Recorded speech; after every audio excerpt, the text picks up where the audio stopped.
Deus ajude-nos.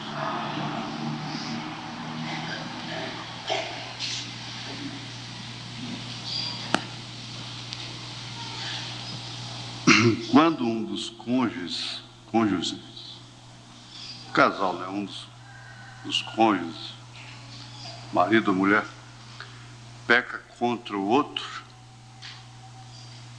um acerto somente entre si é tudo? Ou tem que vir na igreja? Não tem que vir na igreja, não. Isso é tudo, é claro. O irmão Branham, bom, para começar, tem que se fugir de todo... Não é fugir, porque se a igreja romana tem alguma coisa que enquadra com a Bíblia, você não vai deixar de praticar a Bíblia, porque a igreja romana pratica aquilo, é claro. Mas nós herdamos inconscientemente muitas tradições católicas. A questão da confissão ao padre. E muita gente quer confessar ao pastor, como se confessa ao padre. E não é assim. Isso é errado. Isso não é tudo. Agora, é claro que o pastor tem por obrigação, é dever dele, orientar a pessoa, particularmente, discutir o problema, ensinar como fazer naquele caso. Então, um membro, o irmão, vem na igreja, quer dizer, vem ao escritório e fica, é claro que essa pessoa precisa ser uma pessoa qualificada. Por isso que qualquer obreiro que recebe uma confissão, qualquer pessoa que recebe uma confissão de outra e sai publicando aquilo, ela fica culpada daquilo. Você vê, é tão melindrosa a vida aqui, nesse sentido, porque enquanto isso outros estão até procurando a vida dos outros, né? Procurando, espreitando, escondendo, vendo nos cantos da parede, atrás dos postes e coisas assim. Quando o profeta diz, você fica culpado daquilo. Quando você não pode resolver um problema e você testemunha aquilo, você fica culpado daquilo. Agora, tem a casualidade que você vê casualmente. Mas é certo que esse homem, ele se qualifica como pastor, começando por aí. Mesmo o diácono, que eles tratam de casos na junta, que se chega em casa, a esposa fica sabendo, ele está desqualificado como diácono. Não precisa ser os outros, não, basta a esposa dele saber. Se ele tem uma esposa curiosa, e que instigando, investigando as coisas, então o melhor que faz é parar com o diaconato dele. Agora, é claro que você não deve confiar certos problemas a qualquer pessoa, mesmo amiga, amigo. Ela pode ser sua amiga hoje, você não sabe o que vai ser amanhã. E assim por diante. Então, o escritório é um túmulo. Tem que ser um túmulo no sentido da palavra, na força de expressão. Ser um túmulo. O que se conversa ali, o que a pessoa derrama ali, tem que ficar ali, entre ela e Deus.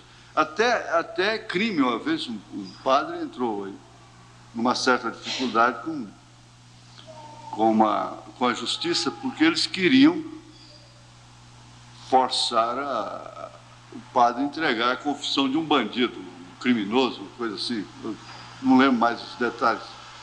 Mas a lei amparou o padre, porque é segredo de confissão.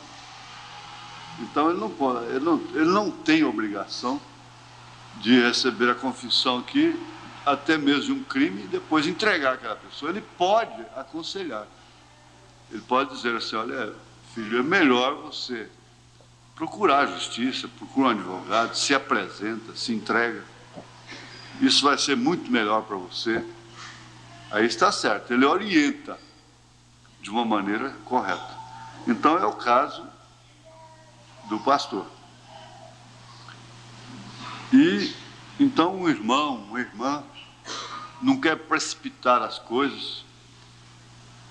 E nós tínhamos, às vezes, treinamento no escritório, com auxiliares. A intenção era boa, de treinar os auxiliares naquelas coisas. E depois foi corrigido isso. E às vezes, para a pessoa conversar com o pastor, com uma pessoa, já é custoso, hein? Agora ainda rodeado de auxiliares, 2, 3. Então, às vezes você vem na igreja, vem ao escritório para ser orientado, o que se torna numa confissão, porque você vai contar o que aconteceu com você e o que você deve fazer da maneira bíblica, escriturística, na mensagem. Então você tem esse direito, não é?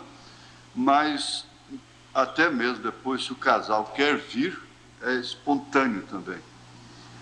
Mas, de todos os modos, o acerto é entre si. O irmão Branham disse para aquela mulher: você não pecou contra Deus, você pecou contra seu marido.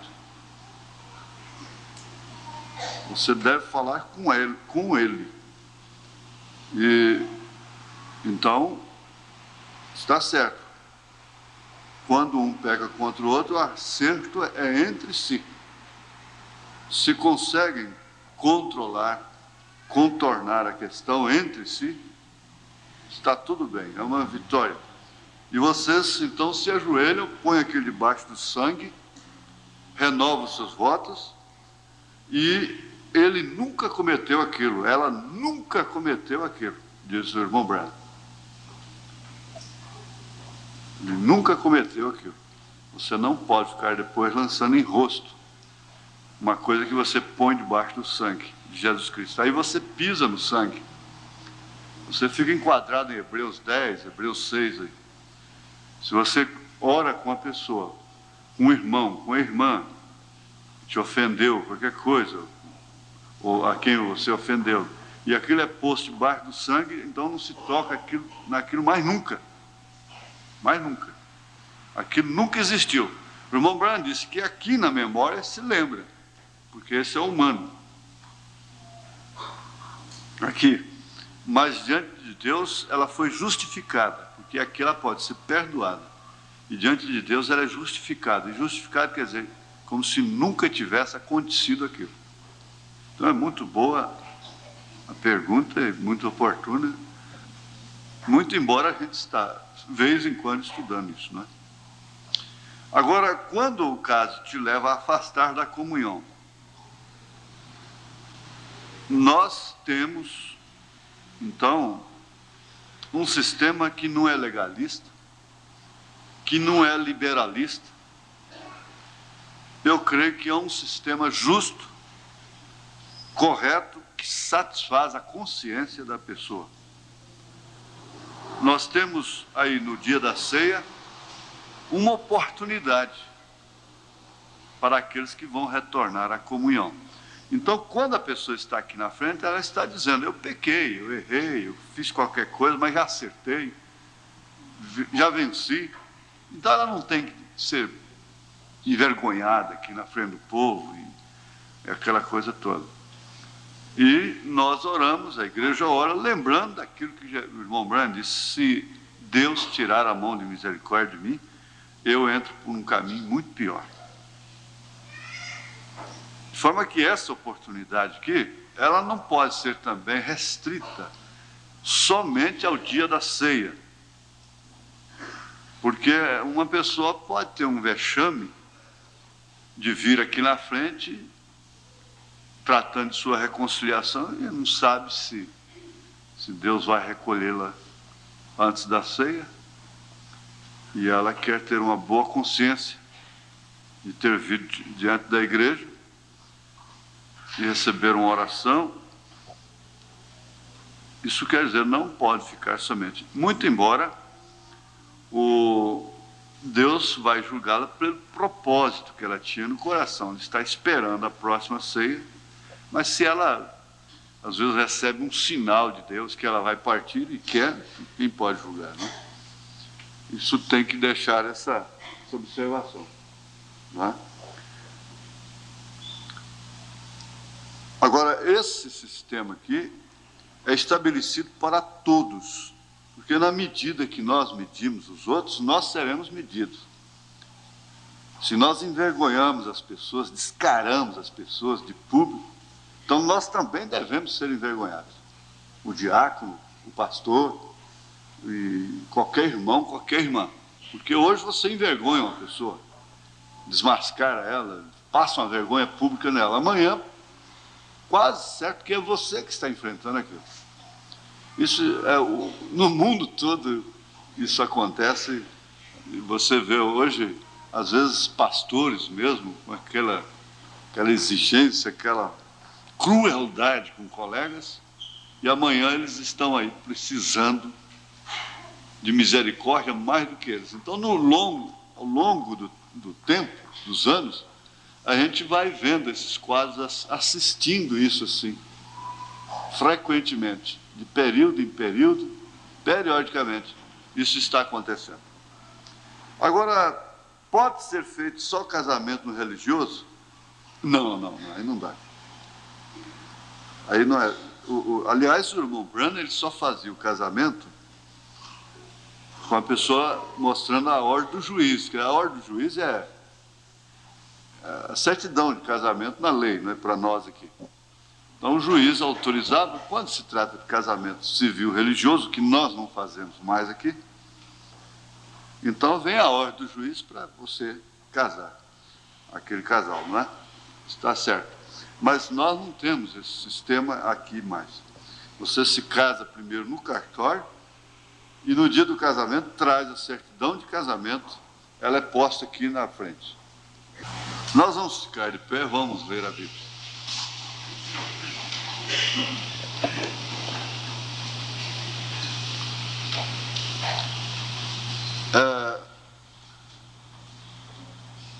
Parece que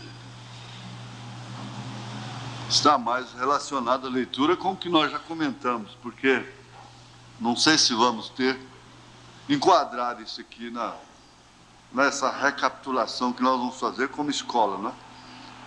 Na mensagem influência. É 1 João, capítulo 1, verso 9. Se confessarmos os nossos pecados, Ele é fiel e justo para nos perdoar os pecados e nos purificar de toda injustiça. Eu escolhi o texto baseado nessa resposta, nessa pergunta, não é?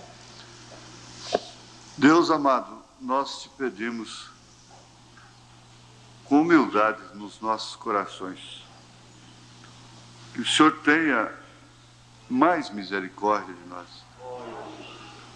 e ajude-nos a prosseguirmos de uma maneira simples, humilde e correta diante dos teus olhos. Nós precisamos muito do Senhor. Nós não estamos aqui para julgar, porque nem mesmo Jesus veio aqui para julgar. E o profeta disse que ele não podia julgar. Nós estamos aqui numa dimensão que está limitada exclusivamente ao pecado. Tanto que ela é criada para que o Senhor mostre, demonstrasse, expressasse os atributos, começando pelo atributo de Salvador.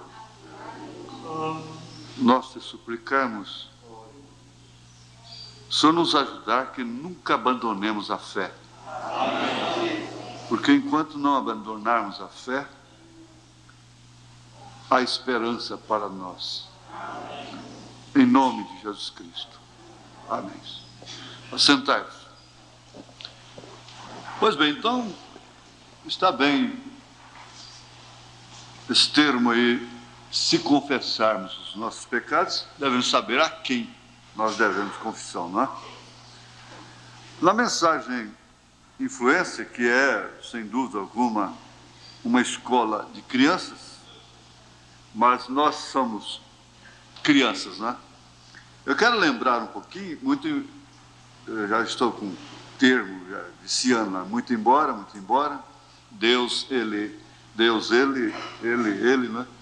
Ele, né? E a gente vai ficando assim, né? E vai causando influência sobre os outros também, né? Ainda que nós já tenhamos estudado isso aqui, né?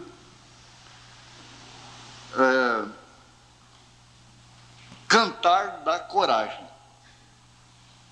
Você sabia que cantar dá coragem? Você sabe disso, não sabe? Os soldados, quando estão indo à batalha, você sabe o que fazem? Tocam música e cantam. E tem até um pilotãozinho que toca a flauta, né? Que é as flautas, né?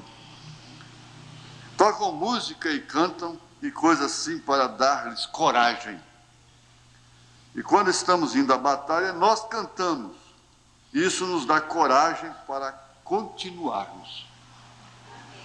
Mas quando eu leio isso aqui, que vejo o irmão Bernard cantando, sempre vou lá, nessa canção de guerra, não é? Você sabe que cantar evita infarto cardíaco.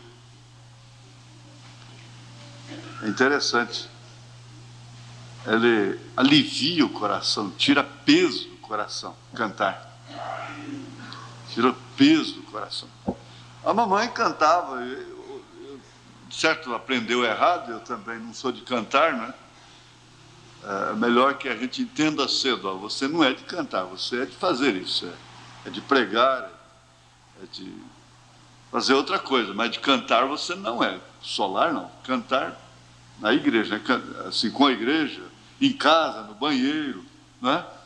Agora, solo lá na frente, você não é um solista, não é? Para cantar.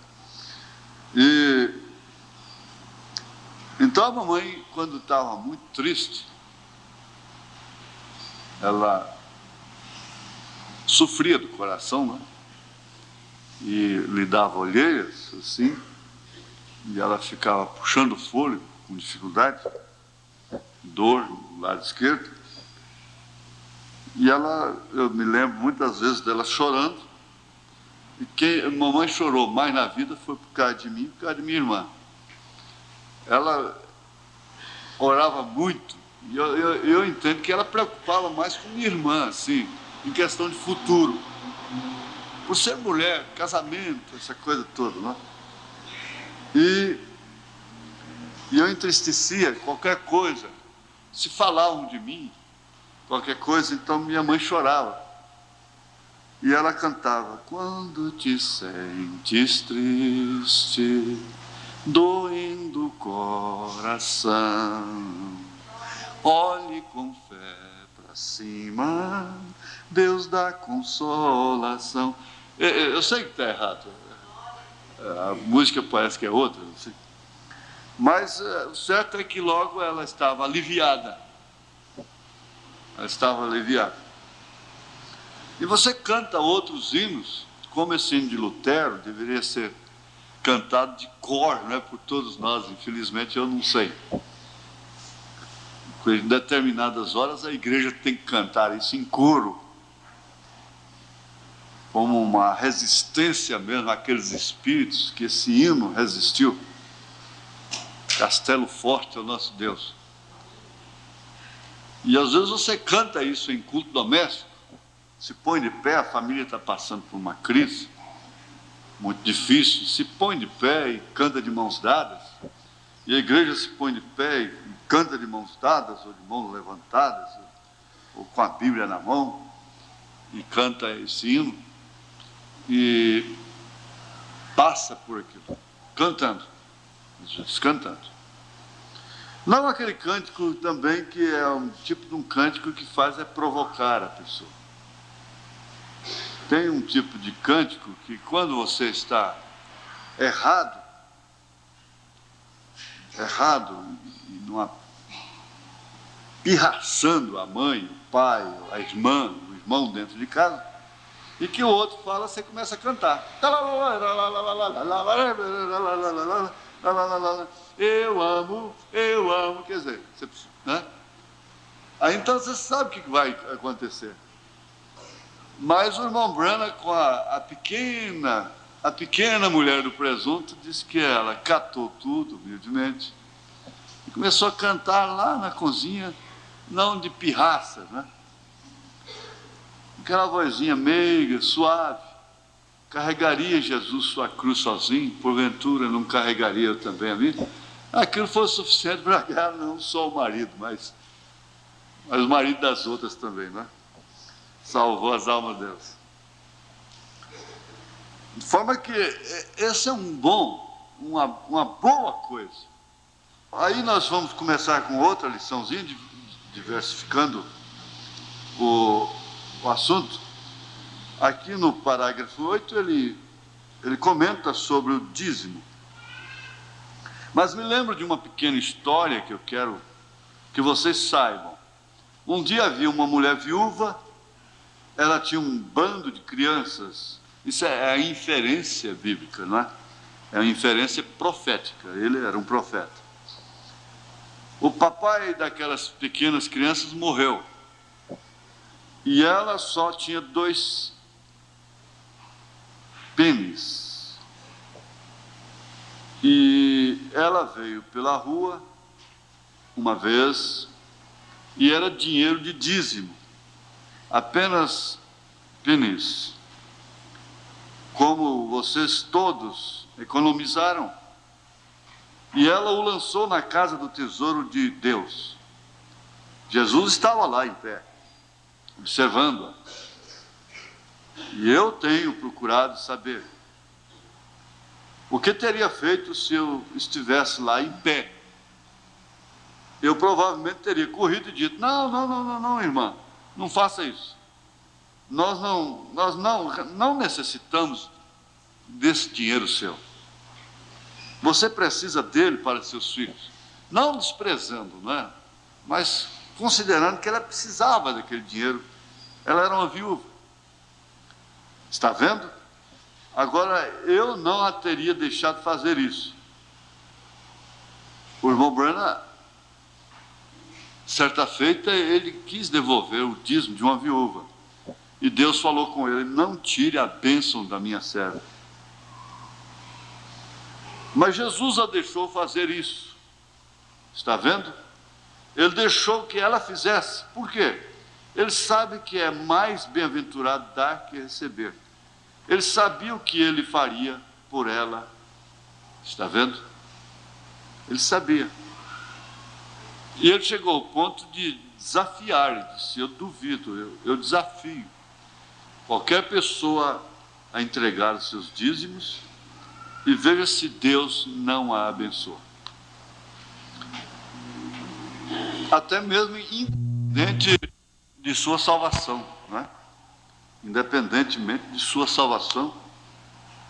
E como nós temos comentado, uma das causas principais do progresso dos Estados Unidos é que eles foram criados assim, eles foram colonizados, dando ofertas e dízimos.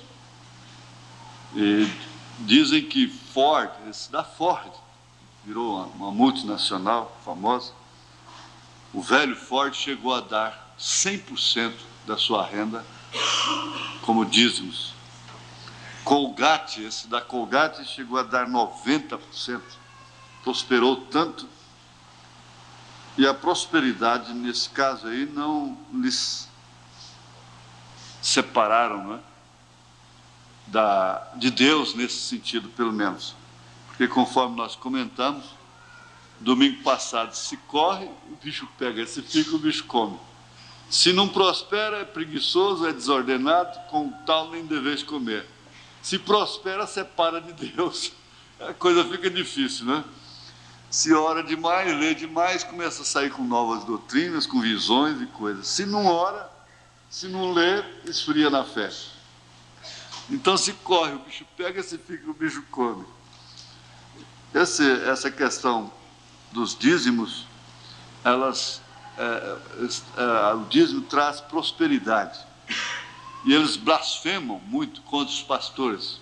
Eles dizem que é para engordar pastor e coisa e tal, e dar carro para pastor, e casa para pastor, e para mulher de pastor, e para filho de pastor. Então eles blasfemam muito sobre isso, não é? Mas eles esquecem do que dão para o diabo, do que dão para Satanás. Eu disse agora, cada brasileiro tem uma casa. Nós não podemos falar isso no espírito de murmuração, nós não podemos nem atacar a Igreja Católica, o Papa, com um espírito de murmuração, porque pelo que ela tem, pela fortuna dela, você não pode entrar no mesmo espírito dos murmuradores. Então, mas vem aquela ira, e a televisão ensina muito disso.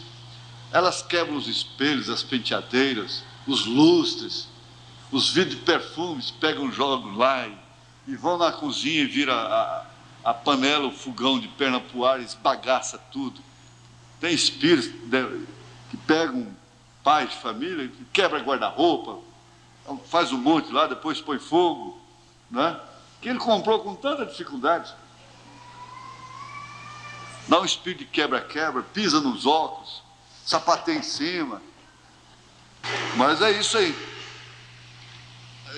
Isso não leva ninguém a lugar nenhum. Depois, então, dá os dízimos para o diabo, para o fumo, para o álcool, para os remédios,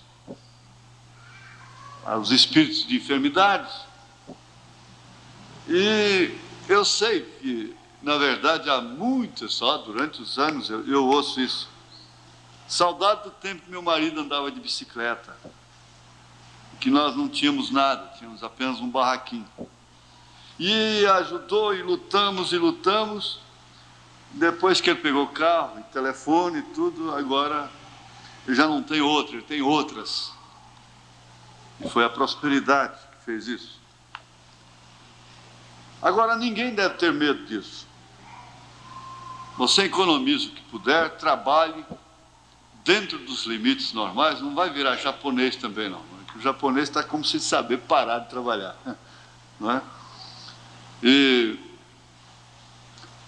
ganhe o que puder, economize o que puder, dá o que puder, mas tenha sempre cuidado para a arrogância não tomar conta de você, a petulância, o orgulho.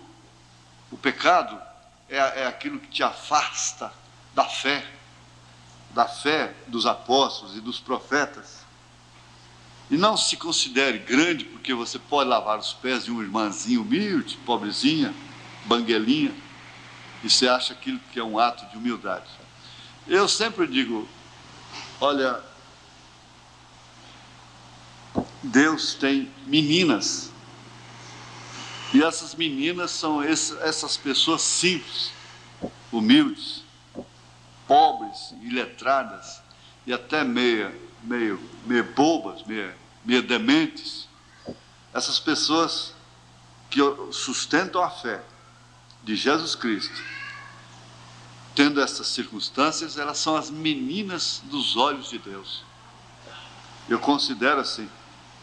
Uma vez eu disse isso para um companheiro lá em Brasília, a respeito de um irmão desordenado, que ia orar para o enfermo, a irmã cuspia no rosto dela tudo, aqueles dentes podres na boca, cuspia na pessoa tudo. Mas as pessoas até não tinham muito escrúpulo, porque eram curadas. Ele tinha um hálito terrível, de longe. E esse irmão era muito escrupuloso, ele evitava, e disse que não tolerava aquele irmão. Disse, olha, cuidado, porque isso aí é a menina do olho de Deus. Hein? Cuidado. Você não vai deixar ele tomar conta da casa, tomar conta da igreja, e fazer o que ele quer, não é? Claro. Mas a consideração, e às vezes a gente se sente pequenos perto deles. E tem hora que a gente tem inveja deles. Vocês não sabem muito o que é, como eu disse domingo passado, essas meninas, esses meninos, que hoje estão dando trabalho para os pais, incompreensão, então eles não sabem o que é fome, não sabem o que é ser órfão. Você tem seu pai, não sabe o que é ser uma filha sem pai, um filho sem pai. Você tem sua mãe, você não sabe o que é ser uma filha sem mãe, sem pai, ou sem a mãe em casa. A falta da mãe é uma coisa terrível. A falta do pai é uma coisa, como diz, a falta do chapéu no cabide da sala. E todo mundo acha de entrar, abusa. Não tem esse que não prevalece numa casa sem marido. A menos que a mãe seja muito rígida, ferraz mesmo, e que não tranca, que tranque a porta, como eu conheci uma. Então ninguém vai abusar ali dentro de casa. Mas não tem esse lar que, faltando o cabeça, não tem um para aproveitar, abusar daquela família, daquelas crianças, daquelas moças, daqueles rapazes. É difícil. Acho que é uma casa que deveria ser olhada com mais temor, com mais respeito, justamente por faltar aquilo, não é? De forma que isso vai enquadrando na vida prática, e você vivendo, mas quanto mais você vive, mais você aprende, mais você sabe que não sabe. Aliás, foi o que Sócrates disse: o que é que você sabe antes de morrer? Eu sei que eu não sei, não é? Mas aí nós vamos trazer para o parágrafo 10, que ele disse: bom, Jesus ama as criancinhas, ele ama. E havia um menininho, uma vez chamado Moisés, vamos falar dele apenas um pouquinho. E ele era um bom, você sabe o que o tornou, ajudou a torná-lo um menino bom? Ele teve uma boa mãe para criá-lo. Teve uma boa mãe. Mas boa mãe, o que seria uma boa mãe? Você sabe que Moisés acabou sendo criado pela própria mãe, né? Sob a tutela de Faraó, da filha de Faraó. Mas ela foi tão sábia, que você sabe, a mulher, se ela for tola, ela destrói o lar. Ela não destrói o lar, não é prostituindo, virando uma bêbada, e sair por aí como uma vadia. Não é nesse sentido, porque isso nem pode se referir, nem se fala. Ela destrói o lar por falta de sabedoria do alto, não é porque ela não formou, não é doutora, não estudou sociologia, não é isso. Não se formou em pedagogia, não é isso também. Eunice, Lloyd, aquelas mulheres da Bíblia não se formaram em pedagogia para tratar com crianças, não. E elas foram, no entanto, professoras, maestras. Elas foram modelos para as mães. A mãe ensina detalhes íntimos e coisas assim. Você vê quando uma moça hoje, ela está trabalhando, uma senhora vai agachar para tratar com a criancinha à vista dos outros, ela põe a mão assim, aqui, mesmo sem o vestido ser decotado, mas você entende. Você sabe o que foi aquilo? Aquilo foi a mãe que ensinou. Foi a mãe que ensinou ela a agachar assim, por a mão. E conversar com uma pessoa, uma família no carro. Estão despedindo, uma família, irmão, irmã, mesmo irmãos na carne, coisa e tal, e ela vai agachar assim para dar tchauzinho, ela automaticamente ela põe a mão aqui. Sabe o que é isso? Isso vem do berço. Isso vem do berço. Chama-se educação de berço. A maneira de se assentar. E você vê a pessoa comendo com a boca fechada, não mastigando, assim, conversando, e sorrindo e mostrando tudo lá dentro, tá, né? É uma descontração, na verdade. Mas a educação do berço é que ensina a pessoa a botar a mão assim, né? Eu não gosto de contar as coisas, eu não posso contar as coisas para fazer vocês rirem. Não é para isso. Mas, às vezes, há coisas que fazem rir e que caem na ilustração certa. Na ilustração certa. Nós temos o exagero de palitar os dentes assim, não é? Com a mão aqui. Bom, isso já é exagero. Você pode palitar os dentes com a boca fechada. Você vê. Não é? A escola pega todas essas coisas. A escola é a escola, né? Pega a coisa lá do berço, né? E é a mamãe que ensina isso, o papai ensina isso. Não comer com aquela opressão de ética. A ética oprime, né? Os americanos comiam com faca, o frango com faca e garfo. Hoje eles lambem os dedos, diz o irmão Branham. Quebrar aquela opressão.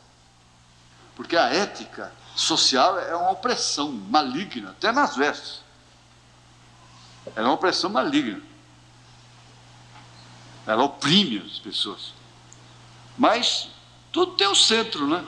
Eu gostei sempre, eu entro num restaurante que não sei como que eu uso das coisas, e eu observo os outros fazerem primeiro. Eu fico ali dando uma né? E coisa e tal, e no aeroporto, e coisa e tal, e parece que, né? A gente aprende assim, para não dá goianada, né? Você então, olhando, isso causa muitas influências. Mas ele teve uma boa mãe. A mãe é que faz o berço.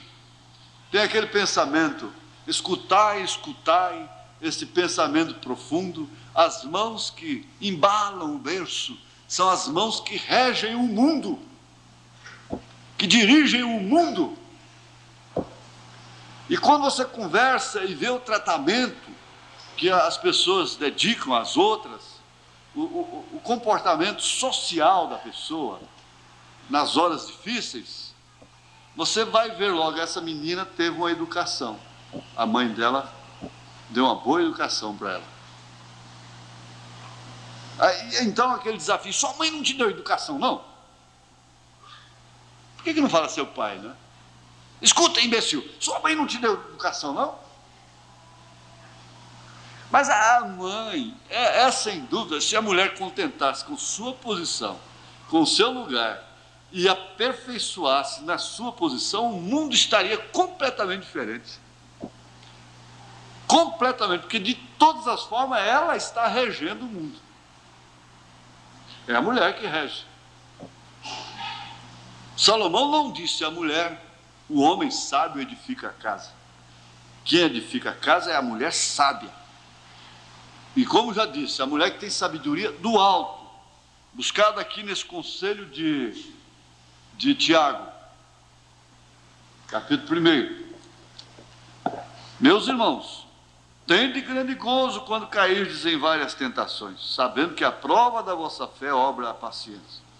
Tenha, porém, a paciência a sua obra perfeita, para que sejais perfeitos e completos, sem faltar em coisa alguma. Se algum de vós tem falta de sabedoria, peça a Deus, que a todos dá liberalmente. Eu não disse, vai para a escola, isso é outra coisa, ele está falando de outra sabedoria.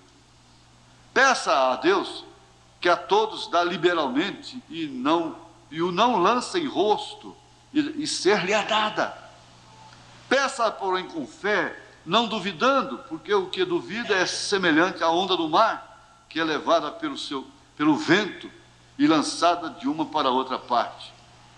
E não pense o homem, ou tal pessoa, ou tal mulher, que receberá do Senhor alguma coisa.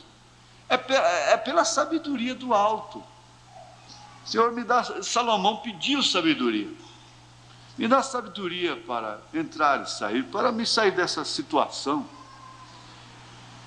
Isso ele é esperto. Está certo, ele tem a esperteza dada por Deus para sair de uma encruzilhada, de um aperto, para ele dar uma jacosada até, né? Foi Deus quem lhe deu essa sabedoria. E se Deus dá uma chance, você às vezes diz assim, olha, se você conseguir se escapar, eu não te mato. E quantas vezes, às vezes, até um frango, uma galinha, uma franga, escapava. Ela não morria daquela vez, porque ela conseguiu escapar da mão da gente já. Aí a outra, de bobeira, ficou lá, aquela saiu. Escapou-se, né? Então, Deus até respeita. Você vai ter seu vale de Jaboque, lá na frente ele te espera, ele trata com você. tudo bem. Mas nós devemos até... Tinha aquelas brancas, aquelas senhoras brancas.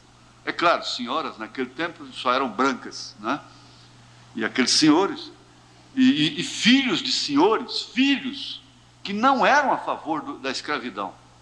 Ali, facilitavam até, e eles ficavam calados, pelo menos, quando um escravo tratava de escapulir.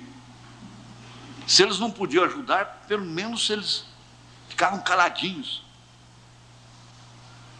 Se eles não podiam fazer nada para ajudar, eles ficavam calados.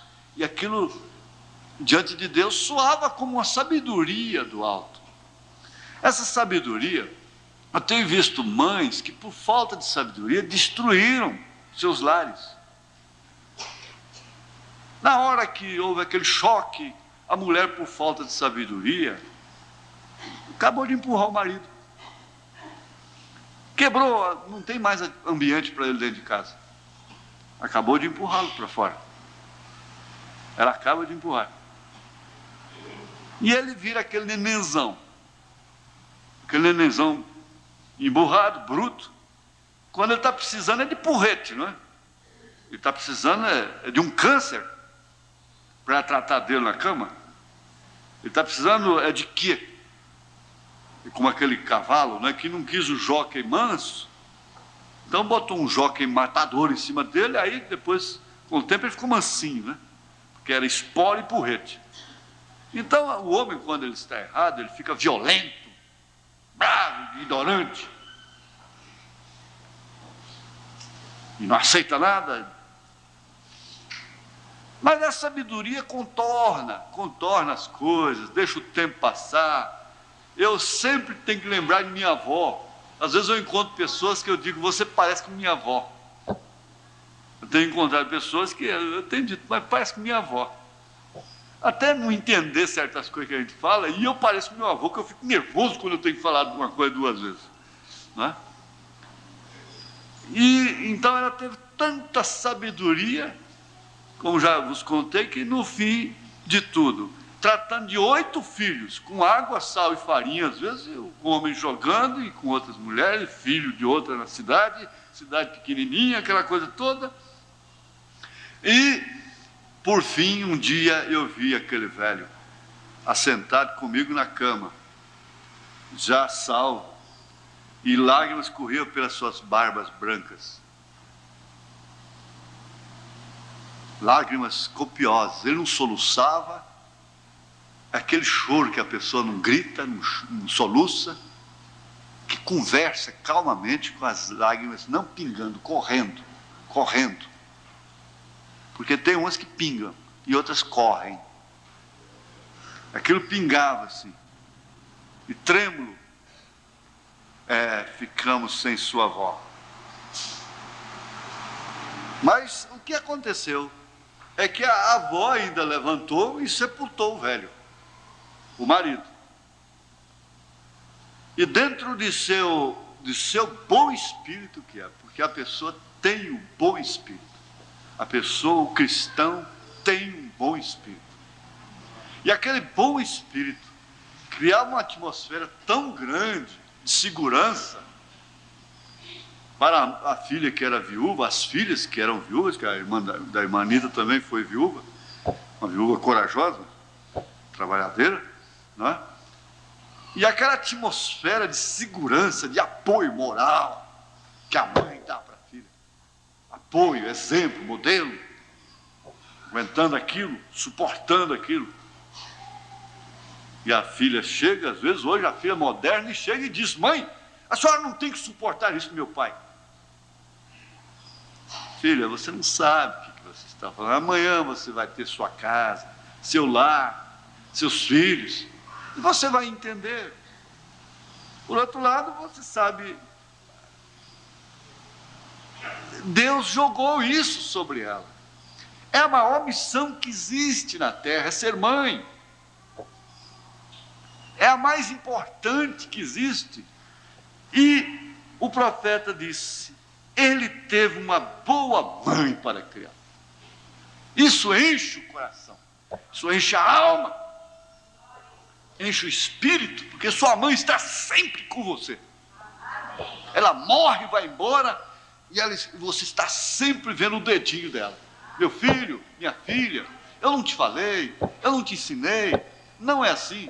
Uma toalha que cai no banheiro, você pensa em deixar lá, lembra da mãe, depois de velho. Depois de velho, lembra da mãe. A mãe, um sabonete caiu. Vou deixar isso aí, depois, quem vem depois pega. Mas lembra da mãe depois de velho. O que uma mãe dá, ladrão não rouba. Ninguém toma.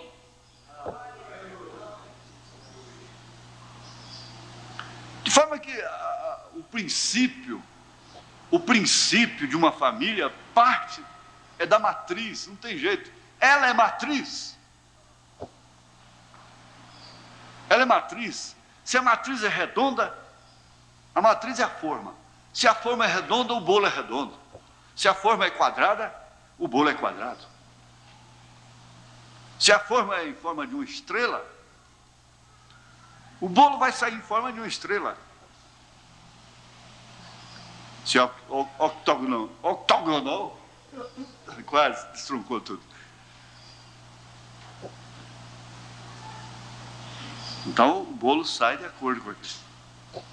Ele teve uma boa mãe para criá-lo. Está vendo? Foi isso.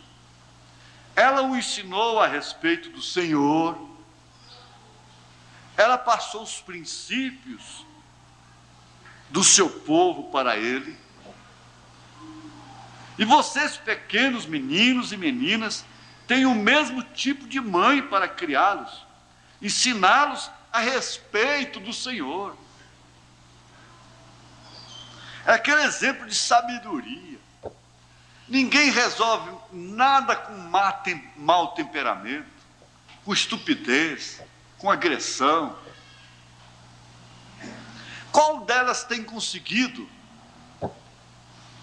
sustentar o lar pela força social, pela violência, pelo ataque histérico, pelo nervosismo, pela agressão? Nenhuma delas. Todas elas ficam sozinhas. Ao longo do tempo, no fim, chegam sozinhas, abandonadas e vítimas. São vítimas, sempre são as vítimas.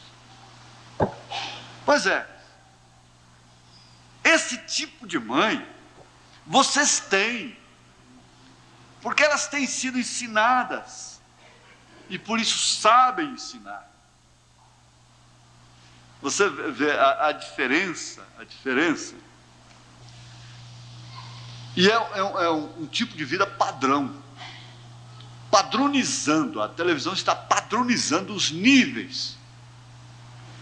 Não vai ter mais família com um princípio próprio. É tudo padronizado. Todos iguais. Eu estava vendo, quando nós chegamos em Aruanã, naqueles bons tempos, você podia deixar o motor da canoa, posar na canoa, com o tanque cheio de gasolina, e todos os seus pertences, sua traia de pesca, de caça, você podia deixar dentro da canoa. No outro dia, amanhecia lá. Você podia ter que cobrir por causa do sereno. Depois que a televisão entrou lá, acabou. Não precisa mais, não tem que deixar lá para eles roubarem. Eles entram nas casas, arrombam as portas e entram. A televisão ensinou a eles roubarem. Por quê? Se ela ensina boas coisas. Ela ensina, na verdade. É muita maturidade, muita experiência para poder ver aquilo e extrair somente aquilo que a abelha faz, o néctar, não? Extrair só a coisa boa. É necessário muita maturidade, muita personalidade e coisa assim. Então, enquanto ela ensina uma coisa boa, ela está ensinando 10 que não prestam. Você pensa que está certo. Passa um filme lá que mostra a consequência do adultério. Lá no fim a mulher morre, a amante morre, o marido fica sozinho, vira um bêbado, vai para a rua, para a sarjeta. Traz esse exemplo, não resta dúvida. Mas aquele trecho, aquele pedacinho, aqueles momentos que ele estava lá em fragrância, em experiências íntimas com a amante, aquele ali, o que aquilo causa na hora, fica lá em cima, registrado. O que aquilo causa no momento, no instante daquilo. Muitas vezes até reprovado. Então, esse ensinamento, eu preguei e vou ainda falar sobre essa Dalila, que é essa ciência. E ela se tornou a mãe, a mamãe das crianças, dos baixinhos, dos gatinhos, das gatinhas, que já estão vestidinhas, conforme elas mesmas, nas miniaturas, aquelas sainhas curtinhas, igual muitas irmãs estão vestindo suas filhinhas já também, mostrando a calcinha, e aquela sainha, mini sainha, aquela coisa toda, é a forma. Vai dando esse ensinamento para sua filha e depois, na hora que você tiver com a consciência pesada, Jesus pode te ajudar. Ele teve uma boa mãe. Aí o irmão Brana vem e fala sobre a correção, que a coisa mais absurda que existe hoje é bater numa criança. Um espancamento numa criança é um crime. Billy Paul bateu numa criança dele fora da hora. O irmão Brana disse: você feriu o anjo dessa criança. Mas esse mesmo Brana, com essa mesma Bíblia, disse: a mãe que não bate não é uma boa mãe. Ela não é uma boa mãe. Essa mãe que bate por ataque de nervo, até aqui dentro mesmo, não é essa. A criança começa, um cientista alemão disse, a criança começa a ser corrigida aos 8 meses de idade. É relativo, é proporcional, é claro. Aqueles são ossinhos frágeis. Naquele instante, nos 8 meses de idade, ela já sabe que não pode pegar esse relógio, se a mãe for sábia. Ela já começa a distinguir o que é brinquedo de criança e o que não é brinquedo de criança. Mas sabe o que é? É que elas não têm tempo para dedicar. Não tem prazer, não tem entusiasmo, não tem vaidade com aquilo. Então eles estão constatando cientificamente isso. Cientificamente.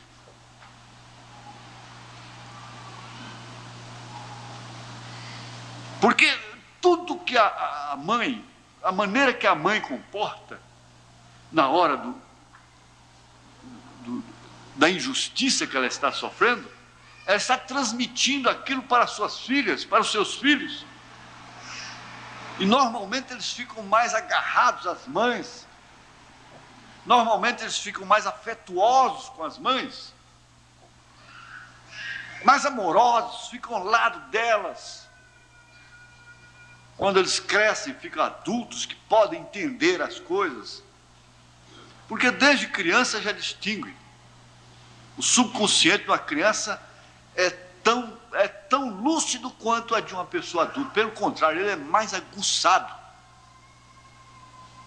Certos comportamentos conjugais com a criancinha lá no berço, dormindo, afeta a criança. São leis.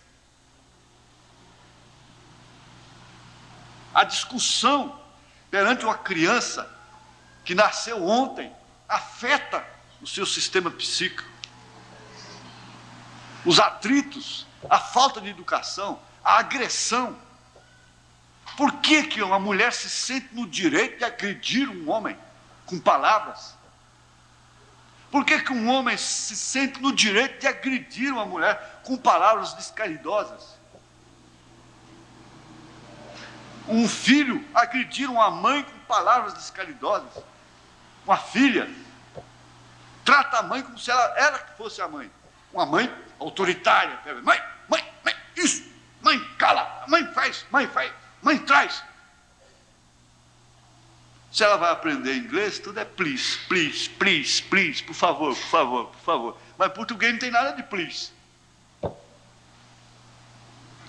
Você vai tratar com americano, se viaja, é aquela educação dentro do avião, é aquela educação lá no exterior, a mesma aqui com os outros de fora, aquela educação, por favor, dá licença, excuse me, please, please. Com a mãe, mãe, traz aqui, leva lá. Só não fez isso, só não lavou, só não fez. É a mamãe mais rígida que tem. Ou as mamães, né? São as filhas austeras, determinadas. Eu não sei por que ficou assim, né? Agora, se um filho não tem direito de agredir uma mãe, nunca, ele não vai ter vida longa. Ele não tem direito de agredir um pai, por mais débil que seja aquele pai. Ele não tem esse direito. Um irmão não tem direito de agredir o outro. Uma irmã não tem direito de agredir a outra.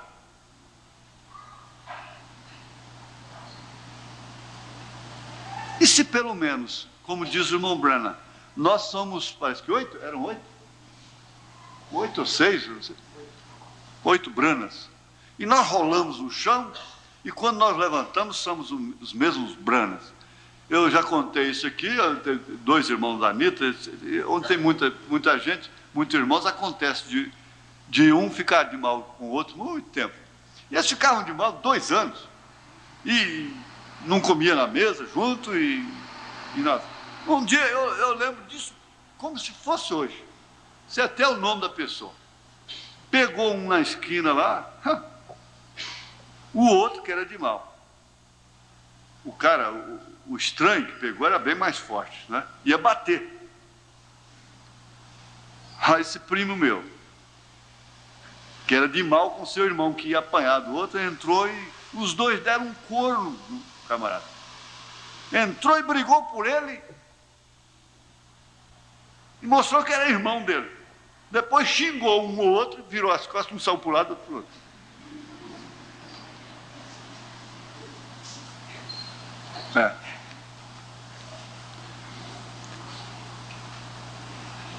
Como é que você pode comer a mesma comida, beber da mesma água, dormir dentro do mesmo quarto, de mal com sua irmã? Deve ser uma atmosfera terrível, né? A atmosfera que diminui a vida, envelhece antes do tempo. E assim por diante.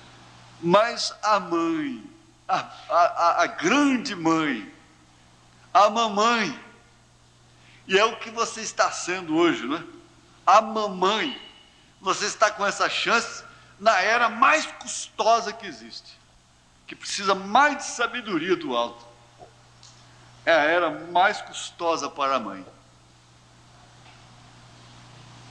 Eu não sei se dá para entrar no outro tópico. Aí emenda aqui com o ensino religioso. Vai para o 23, né? Que ele diz que alguém lhe ajudou quando você deu o seu primeiro passo. E quem te ajuda é como disse um rapaz quando seu pai morreu. Ele disse, tudo que eu sou na vida hoje, essa é a outra parte, né, que é do pai, do homem. Como o irmão Branham diz aqui mesmo, que sua mãe lhe dá o ensino, ela forma o berço, e o seu pai ensina você a ser um homem de negócio, do trabalho, não é? Então, ele chorando, disse, tudo que eu sou hoje, porque ele era um rapaz próspero, ainda novo, já bastante próspero, já formado já, e o velho era muito amigo, amicíssimo dele, não era apenas pai, era amigo. Então ele falou assim com aquele sentimento de alma mesmo, por dentro assim: tudo que eu sou hoje eu agradeço a ele. Você tem a recompensa, ainda que lá no túmulo um dia ela vai falar: tudo que eu sou eu agradeço a ela, eu agradeço a ele. Você sabe que tem pessoas que agradecem. Uma pessoa entra na vida de uma família e desde que se casa ali, coisa e tal, aquela família muda, se torna uma bênção, muda e qualquer coisa acompanha. Parece que tem uma bênção que acompanha aquela pessoa, que onde ele chega, onde ele entra até de maneira errada, até no lugar que ele não devia entrar. A arca da aliança era assim, onde ela estivesse, ela era bênção até para os filisteus. Era. E aí, enquanto Israel não consertava a coisa e tal, para ela virar uma maldição lá, da hemorroide e pintar os 7 por lá. E por que eles queriam a arca? E você se torna uma bênção. Uma bênção. Ainda que lá no túmulo, como o profeta diz, com suas mãos geladas, é quando mais se reconhece o valor da pessoa, é quando ela está longe, quando não pode mais falar com ela, é quando não pode mais lhe dirigir uma palavra de afeto, de consideração, é quando não pode lhe dar uma rosa mais, não é? Então enche o seu caixão de flores, põe coroas de flores, porque não lhe deu uma rosa enquanto estava viva, né? Mas quando deitado lá ainda, às vezes o pai foi até um ignorante, não teve felicidade de conhecer nem o evangelho, mas em determinado instante o filho fala: isso aí me deu saudade do meu velho pai. Meu pai me deixou essa lição. Ai, que saudade do velho, que saudade da velha, né?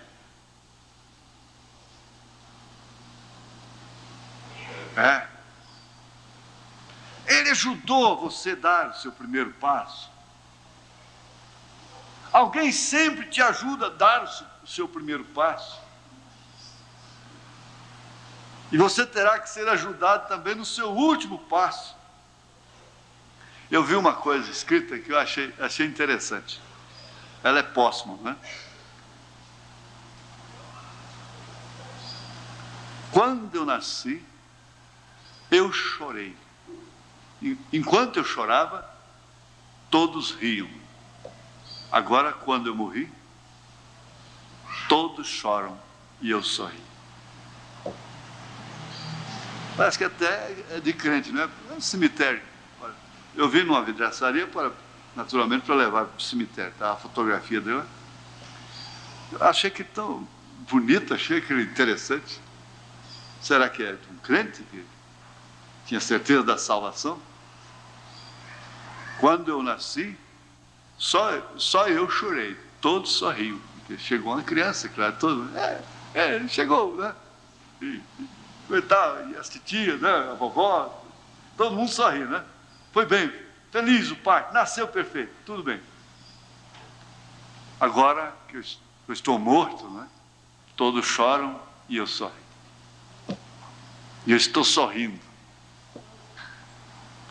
Gostei muito daquilo. Me deu até vontade de copiar, viu?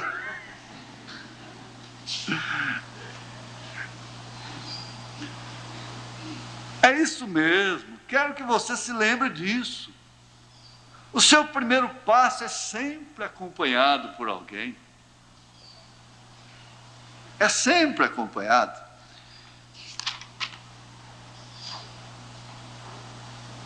E ele foi um jovem bem-sucedido também, porque ele já era rico. Era apenas um jovem, talvez 18 anos de idade, tinha acabado de sair do ensino do 2º grau, e ele era rico.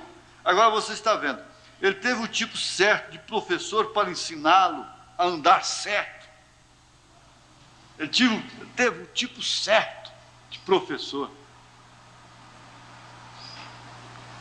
Você diga com quem tu andas, que eu sei quem tu és, né?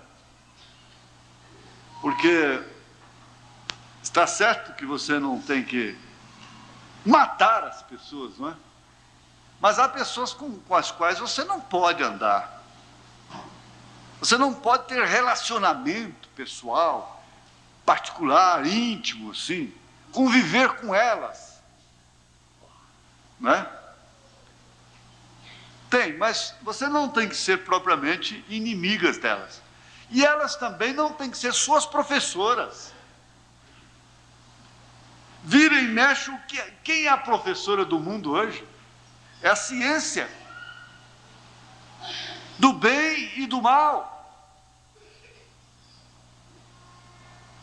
E esse rapaz teve um tipo certo de professor. Quem foi seu professor? Seu próprio pai. Até mesmo que, todavia, um jovem, e ele era rico em dinheiro, ele tinha ganho muito dinheiro, ele deve ter sido um verdadeiro, ele era um governante, mesmo naquela idade, muito bem sucedido. Ora, gente, qual é o pai que não quer ver um filho bem sucedido, próspero, né? A gente vê um filho, uma filha, numa posição que honra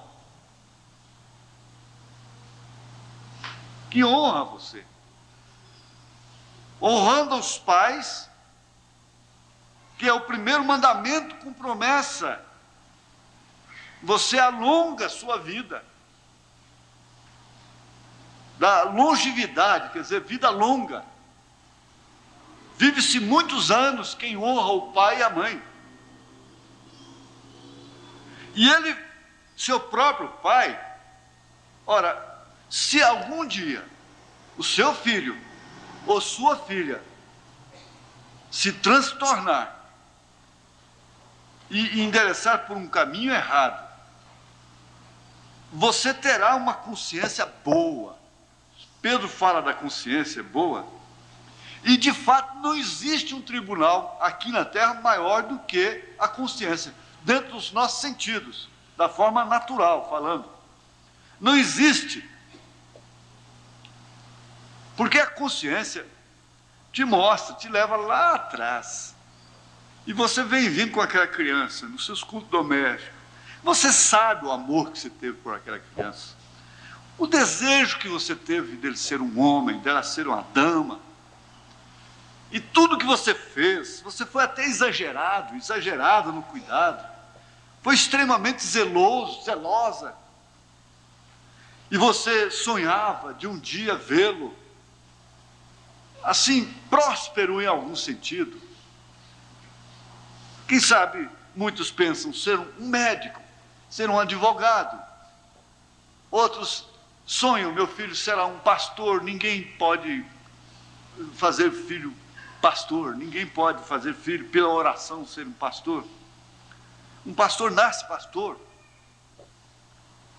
Mas você vê aquele homem, ainda que ele não fosse um grande homem, um político, que um cristão revelado hoje até não desejaria grandes coisas para um filho, né?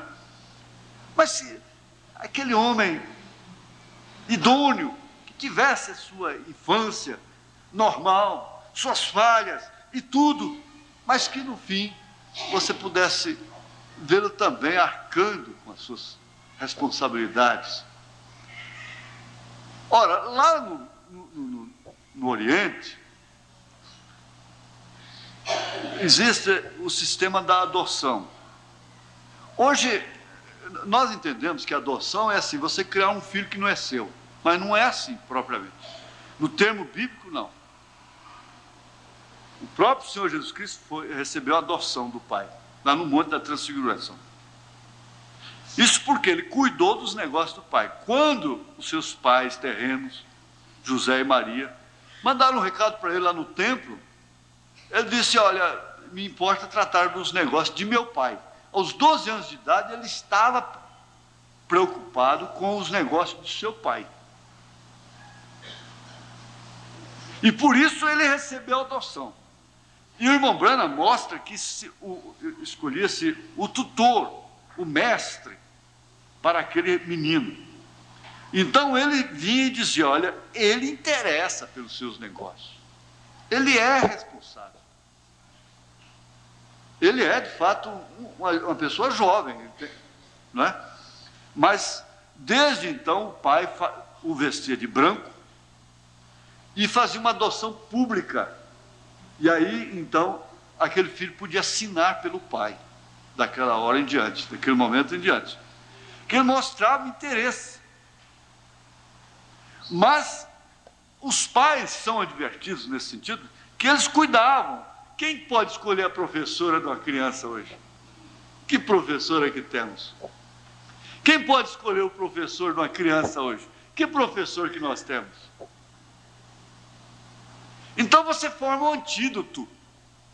Você tem um berço. Se eu fosse a presidência da República, a educação da criança até a sua parte primária é completamente dos pais. Aí então eu ia botar a cadeia, a televisão em cadeia, todos os dias. Tinha uma escola de primário em casa, na televisão. O profeta disse, ela poderia ser uma bênção.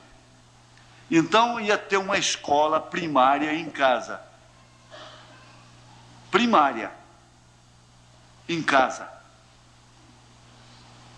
A própria mãe acompanhando. O governo dava os livros, os cadernos e dava tudo. E a própria mãe acompanhando as aulas. E quando aquele menino fosse para o próximo passo, o segundo grau, ele não tinha que prestar exame, não. E ninguém teria que prestar exame, não. O curso seria exatamente isso. Um aproveitamento individual, pessoal de cada um. São 8 anos de escola. Ele tem 8 anos de escola, ele aprendeu tanto, o outro aprendeu, um 60%, outro 70%, outro 80%, outro 100%. Mas todos eles aprenderam, não há analfabeto. Não haveria analfabeto. Todos eles aprenderam. Agora, é claro, para ir para um curso superior, aí ele ia mostrar o que ele aprendeu, né? É claro. Mas o mestre estaria dentro de casa, dentro da própria casa. Mas isso pode ser, gente. Pode ser, eu falo com experiência própria. Aquele escritozinho, aquele caderno que eu tenho, tipo de um diáriozinho, uma biografia minha, diz que quando ele foi para a escola, ele já não foi como leigo, como analfabeto, porque a sua mãe e sua avó já haviam ensinado ele em casa, ele já sabia ler a Bíblia. Pelo menos o pré deveria ser a mãe. Pelo menos o pré. Mas tem que ela tem muito o que fazer lá fora. Então já tem que ir para o pré, logo de chupetinha na boca. Não é certo? Já maculando. Ninguém pode consertar o mundo, não adianta. Ele deve ter sido um verdadeiro. Ele era um governante, mesmo naquela idade, muito bem sucedido, está vendo? E agora ele teve um professor que eu tinha ensinado. Ensinou-lhe o certo, como deveria fazer. Ele teve a instrução dele. E então outro professor, este jovem teve, que depende de como você é criado. Como você é criado. Mas este jovem teve um ensino religioso em sua casa.